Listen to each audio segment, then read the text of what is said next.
Study IQ IAS, अब तैयारी हुई अफोर्डेबल। नमस्ते।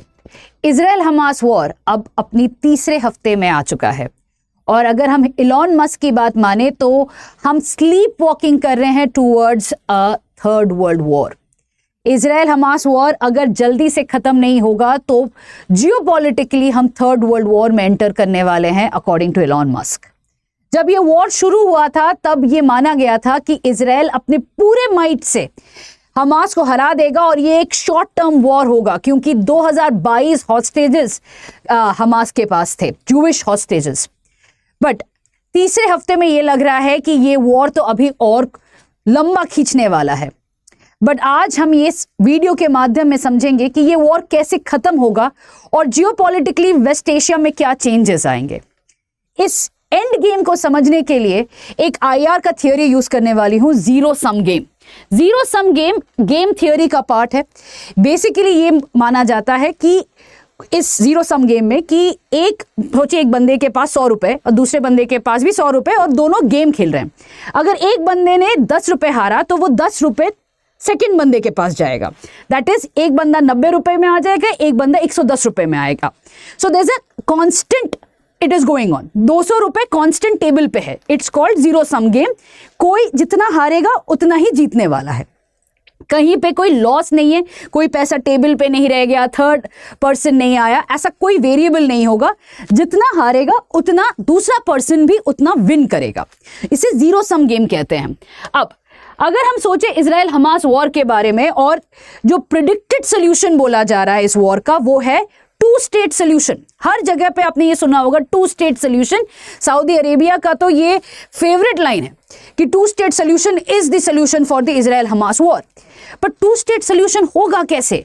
सबसे पहली बात है कि जो वेस्ट बैंक है वहां पे इजराइल ने इतने सारे सेटलमेंट्स बना दिए हैं कि अभी वो वेस्ट बैंक एक कोहेसिव लैंड रह ही नहीं गया है। यहां पे कोई और स्टेट बन नहीं सकता है। गाजा में इतना बम्बार्डमेंट हो रहा है कि वहां पे भी पैलेस्टीनियन स्टेट बन नहीं सकता है।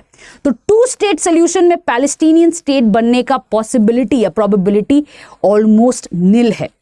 तो जितना ये वॉर प्रोलॉन्ग करेगा उतना पैलेस्टीनियन स्टेट का जो सपना है एज अ 2 स्टेट सोल्यूशन उतना खत्म होता रहेगा। इसी को जीरो सम गेम कहा जाता है कि इजराइल इस पूरे वॉर में ये इंश्योर करेगा कि धीरे धीरे और सेटलमेंट्स बने और गाजा का जो आइडेंटिटी है वो कंप्लीटली खत्म हो जाए, ईदर थ्रू बॉम्बार्डमेंट और थ्रू फ्यूचर सेटलमेंट्स।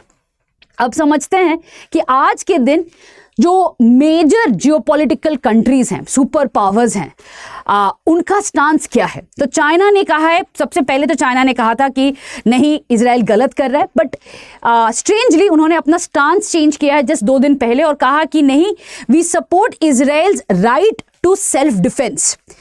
बट यहाँ पे क्लॉज भी दिया है कि इजराइल ऐसे बम्बार्ड नहीं कर सकता है पॉपुलेशन एरियाज को क्योंकि ह्यूमैनिटेरियन लॉज को माइंड में रखना चाहिए। बट यहाँ पे चाइना ने क्लियर कट इजराइल का ये जो गाजा के अगेंस्ट, जो हमास के अगेंस्ट वॉर चल रहा है, अटैक्स चल रही है, उसको सपोर्ट किया है चाइना ने। दूसरी तरफ हमें पता ही है यूएस कितना सपोर्ट कर रहा है इजराइल को। यहां तक कि आर्म्स एंड एम्यूनिशन प्लेन से भेजा है, 2 शिप्स भेजी हैं ताकि इजराइल के पास आर्म्स एंड एम्यूनिशन की कमी ना हो टू कंटिन्यू दिस वॉर। अब इजराइल का हमेशा अगर आप देखते हो 2 चीजें प्रॉब्लमैटिक है। एक है स्ट्रैटेजिक डेप्थ नहीं है क्योंकि अगर गाजा से जब भी रॉकेट्स फायर की गई हैं it can go up to Tel Aviv और लेबनान हिजबुल्लाह जहां पे है सदर्न लेबनान से जब भी रॉकेट्स लॉन्च की गई हैं तो इंटरनल पार्ट्स ऑफ इजराइल वहां तक पहुंची हैं ये रॉकेट्स। इसी वजह से जो स्ट्रैटेजिक डेप्थ नहीं है, हमेशा इजराइल का जो मिलिट्री पॉलिसी रही है 1949 डिफेंस सर्विस लॉ से उनका हमेशा यही है कि भाई वॉर अगर करना है जल्दी करना है, प्रीएम्प्टिव स्ट्राइक करना है। तो हमेशा ये जो पॉलिसी रहा है इजराइल का इसी वजह से रहा है। बट अभी क्या है कि इजराइल इज लाइक भाई हमें तो ये वॉर जीतना है at any cost because this is a war against Israeli identity. और 2022 जो हॉस्टेजेस हमास के पास है this is unacceptable for Israel. इसी वजह से जो यूएस का आर्म्स एंड एम्यूनिशन आया है this is going to ensure कि इजराइल इस वॉर को प्रोलॉन्ग कर पाए। अभी और 2-3 हफ्ते तक ये वॉर चलता रहेगा। अब तीसरे पे आते हैं यूएस, यूके और अलाइज, मतलब फ्रांस हो जाए, कनाडा हो जाए, इटली हो जाए, इन सभी कंट्रीज ने एक्सेप्ट किया है कि नहीं, इजराइल को सपोर्ट किया जाएगा। बट हाँ, गाजा में एटलीस्ट ह्यूमैनिटेरियन लॉज, मतलब हॉस्पिटल्स हो जाए, फायर स्टेशंस हो जाए, वहां पे ऐसे बॉम्बार्डमेंट नहीं की जाएगी। यूएस ने बार बार इजराइल को वार्निंग दी है कि ग्राउंड इन्वेजन पे मत जाओ क्योंकि वहां पे दिक्कत होगी, हमास को अटैक करना है, करते रहो। तीसरे चीज पे आते हैं, ईरान पे आते हैं। ईरान ने कहा है कि अगर इजराइल ने ये वॉर स्टॉप नहीं किया, इमीडिएटली स्टॉप नहीं किया, तो ईरान को जवाब देना पड़ेगा। ना Iran is proactively taking a step here. Statements बार बार ईरान का काफी अग्रेसिव आ रहा है। ये काफी इंटरेस्टिंग डेवलपमेंट है क्योंकि अगर देखा जाए तो पैलेस्टीनियन कॉज को हमेशा से सपोर्ट किया है सऊदी अरेबिया और जीसीसी कंट्रीज ने। ईरान का हमेशा से सपोर्ट रहा है थ्रू प्रॉक्सी एक्टर्स, हिजबुल्लाह हो जाए, हमास हो जाए, बट डायरेक्ट स्टेटमेंट्स कभी नहीं आए। बट इस बार ईरान एक लीडर की तरह आके एक स्टेटमेंट्स कंटिन्यूअसली थ्रेटन करने का या पैलेस्टीनियन कॉज को सपोर्ट करने का स्टेटमेंट्स रिलीज किए जा रहा है। अब आते हैं रशिया का। रशिया ने भी कहा है कि इस वॉर को रोकना चाहिए इमीडिएटली, अदरवाइज रीजनल क्राइसिस आ जाएगा, जिसके वजह से रशिया बात कर रहा है ईरान से, टर्की से। इंटरेस्टिंग अलायंस वहां पे भी हो रहा है क्योंकि अगर रशिया का देखा जाए तो रशिया डायरेक्टली इजराइल से तो बात नहीं कर सकता है क्योंकि इजराइल अभी कोई भी सुपर पावर की बात सुनने के लिए रेडी नहीं है। बट रशिया कोशिश कर रहा है मीडिएट करने की थ्रू टर्की एंड ईरान। अब ईरान तो मीडिएट क्यों करेगा? ईरान चाहता है कि ये वॉर रहे ताकि Iran as a super power, as a regional power भी राइज करे। टर्की का इंटरेस्टिंग स्टांस है, टर्की इज इंटरेस्टेड कि वो मीडिएट करे। अब लास्ट आते हैं इंडिया का। इंडिया ने 2 ऑफिशियल स्टेटमेंट्स रिलीज किए हैं। एक ऑफिशियल स्टेटमेंट में सपोर्ट किया है इजराइल को अगेंस्ट हमास, और दूसरे स्टेटमेंट में इंडिया ने clearly they support the cause of Palestinian state, और वही बात 2 स्टेट सोल्यूशन को सपोर्ट किया जा रहा है। बट जैसे मैंने कहा कि 2 स्टेट सोल्यूशन सिर्फ पेपर में ही हो सकता है। चलिए अब समझते हैं कि 5 ऐसे प्रेडिक्शंस जो एंड ऑफ द इस वॉर में क्या क्या हो सकता है। बट उससे पहले स्टडी IQ का दशहरा के अवसर पे जो डिस्काउंट आए उसके बारे में I want to give you some information. तो जो GS फाउंडेशन P2I बैच है जो इंग्लिश और हिंदी में अवेलेबल है, अगर आप DW लाइव कोड यूज़ करते हो और ये कोड में इमीडिएट आपको दशहरा के अवसर में जो डिस्काउंट्स अवेलेबल है, you will immediately get that. तो सिल्वर पे आपको मिलेगा 21,999 रुपीज़ का, गोल्ड में 24,999 रुपीज़ का, प्लेटिनियम में 27,999 रुपीज़ का। तो जाइए एक बार स्टडी IQ के वेबसाइट पे, यूज करिए DW लाइव कोड और आप खुद देखिएगा कैसे फीचर्स अवेलेबल है और कितने अट्रैक्टिव प्राइजेस पे है। तो अगेन वैलिडिटी आप चेक करिए फॉर दिस डिस्काउंट, ये काफी इंपॉर्टेंट है क्योंकि दशहरा के अवसर पे ही ये डिस्काउंट मिल रहा है। चलिए अब आते हैं 5 ऐसे प्रेडिक्शन पे। सबसे पहली प्रेडिक्शन है कि गाजा का सीज जो है, दैट इज गाजा के अंदर एक्चुअली कोई भी इजरायली या जूविश सेटलमेंट है नहीं। 2005 में Israeli prime minister Ariel Sharon ने यूनिलैटरल विड्रॉल किया था गाजा से, उसके बाद से कोई भी जूविश सेटलमेंट गाजा के अंदर नहीं था। सीज ऑफ गाजा था, दैट इज पूरी तरह से गाजा को सराउंड किया हुआ था। सिर्फ 2 क्रॉसिंग है, एक नॉर्दर्न साइड में, एक सदर्न साइड में। ये वॉर के एंड के बाद ये सीज खत्म हो जाएगा। इजराइल इंश्योर करेगा कि गाजा का identity as an a Palestinian strip वो नहीं रहने वाला है। यहां पे either through offence, military offence, पूरा का पूरा will become part of Israel, या इजराइल लेटर ऑन सेटलमेंट्स के थ्रू पे जैसा वेस्ट बैंक में हुआ था वैसा ही गाजा में होने वाला है।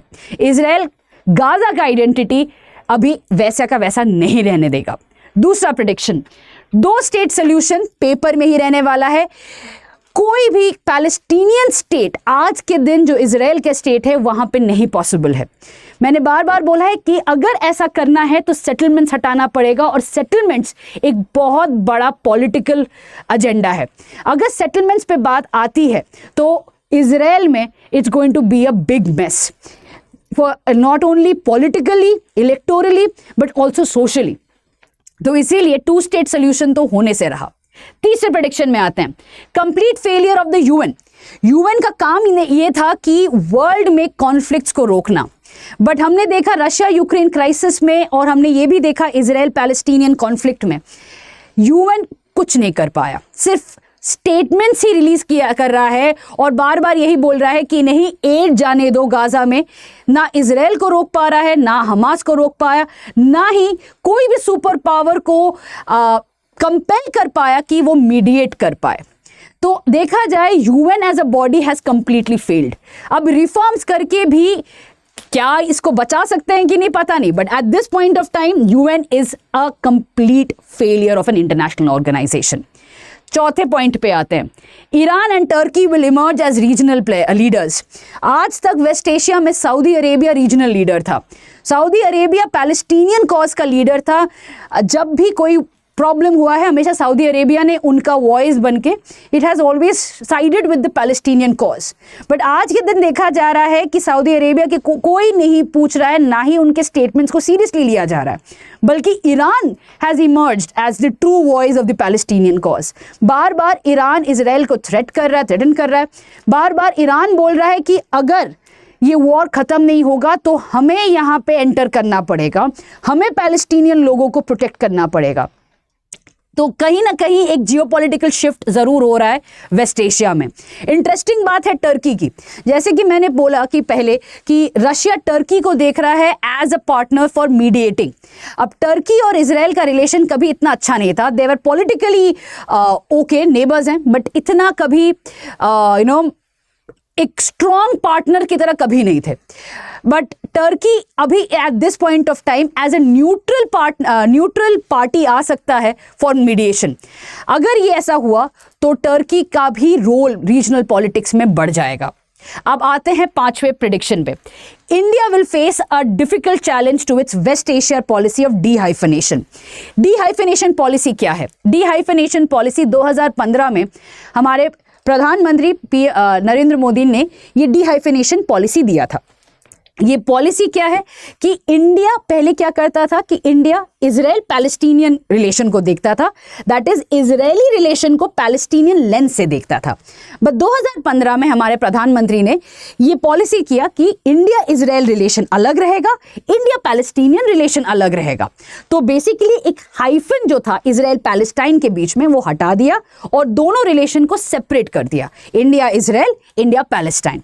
अब ये पॉलिसी 2015 से काफी सक्सेसफुल है क्योंकि इंडिया इजराइल रिलेशन 2015 से काफी स्ट्रांग हो गया है।